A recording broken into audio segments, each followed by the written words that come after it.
अस्सलाम वालेकुम।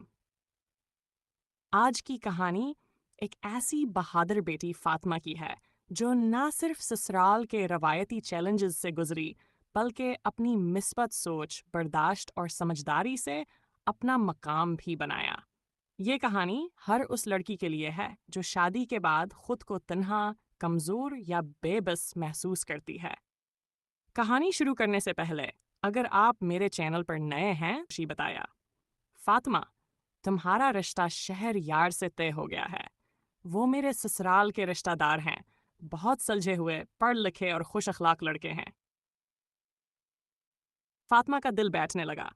वो जिस ससुराल की खौफनाक कहानियां सुनकर बड़ी हुई थी, अब इसी खानदान में शादी होने जा रही थी। आप सब भूल गईं कि आपके ससुराल ने आपको क्या कुछ नहीं कहा और अब आप मुझे वहीं भेज रही हैं। फातिमा ने भरी आवाज में कहा, मगर इसकी बड़ी बहन ने उसे प्यार से समझाया। फातिमा, मैं भी जवानी में नादान थी, छोटी बातों पर दिल छोटा करती थी। वक्त के साथ खुद भी बदली और ससुराल वाले भी। तुम मेरे जैसी नहीं हो, तुम समझदार हो। तुम्हारी जिंदगी तुम्हारे सब्र, हौसले और रवैये से बनेगी।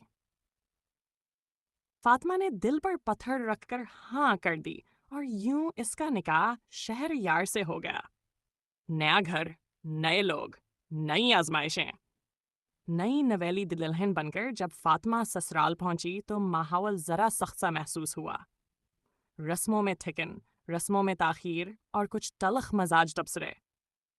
मगर फातिमा ने अपनी माँ और बहनों की नसीहत को याद रखा। चुप रहो, सब्र करो, हर बात का जवाब नहीं देना। पहले ही दिन इसे अंदाजा हो गया था कि यहाँ हर छोटी बात भी नोट की जाती है। चाय ज्यादा मीठी हो जाए तो तबसरा, दूध कम हो जाए तो सवाल, और अगर सरफ जल्दी खत्म हो जाए तो गोया जुर्म हो गया। मगर शहर यार उसका हौसला था। वो हर बार उसे दिलासा देता, फातिमा, तुम इन छोटी बातों को दिल पर ना लिया करो। तुम बहुत खास हो और मुझे तुम पर फख्र है। खिदमत या आजमाइश। फातिमा ने बहू होने के फ़र्ज़ को इबादत समझकर कबूल किया।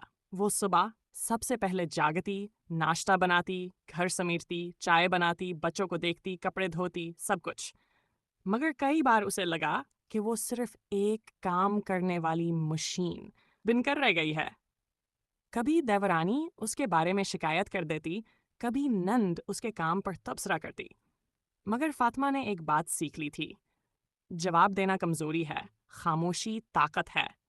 एक बार फातिमा की सास ने कहा, तुम्हारा जोड़ा सादा लग रहा है, जाकर वो मीरू रंग वाला पहनाओ। फातिमा ने अपनी पसंद पर दिल महसूसा, आंखों में आंसू आए, मगर जवाब में सिर्फ जी अमी। बदलाव का आगाज वक्त के साथ साथ के साथ साथ फातिमा ने ससुराल वालों के मजाज को समझा। जब नरमी की ज़रूरत हो नरमी, जब सख्ती का जवाब सकूत से देना हो तो वो फातिमा ना सिर्फ सबके दिल में जगह बनाने लगी, घर के छोटे बच्चों से लेकर बड़ों तक की पसंदीदा बन गई। शहर यार उसका सबसे बड़ा हमायती था। उसने फातिमा को समझाया, अगर तुम हर बात को दिल पर लोगी तो सिर्फ खुद को थकाओगी। तुम जैसी बीवियां ही खानदान सुनवारती हैं। रोशनी की तरफ सफ़र। साल बाद फातिमा का वही ससुराल जिससे उसे डर लगता था, उसका दूसरा घर बन चुका था। देवरानी अब मशवरे लेने आने लगी, निंद अपनी बातें शेयर करती और सास उसे फख्र से दूसरों की बहुओं के लिए मिसाल बनाती। एक दिन फातिमा ने आईने में खुद को देखा और मुस्कुरा कर कहा, फातिमा, तुमने अपनी जिंदगी खुद बनाई है। तुमने बर्दाश्त, मोहब्बत, अक्ल से रिश्तों को संवारा है। तुम वाकई एक कामयाब औरत हो। दोस्तों, यह कहानी सिर्फ फातिमा की ने हर उस लड़की की है जो शादी के बाद नए घर में अपने वजूद को मनवाना चाहती है। अगर रास्ते में कांटे हैं तो याद रखो, फूल बहन हैं रास्तों पर खिलते हैं। बस सब्र, मोहब्बत और समझदारी को कभी ना छोड़ो। अगर आपको यह कहानी पसंद आई हो तो लाइक और शेयर ज़रूर करें ताकि और बहनों को भी हौसला मिले। अल्लाह हाफिज़।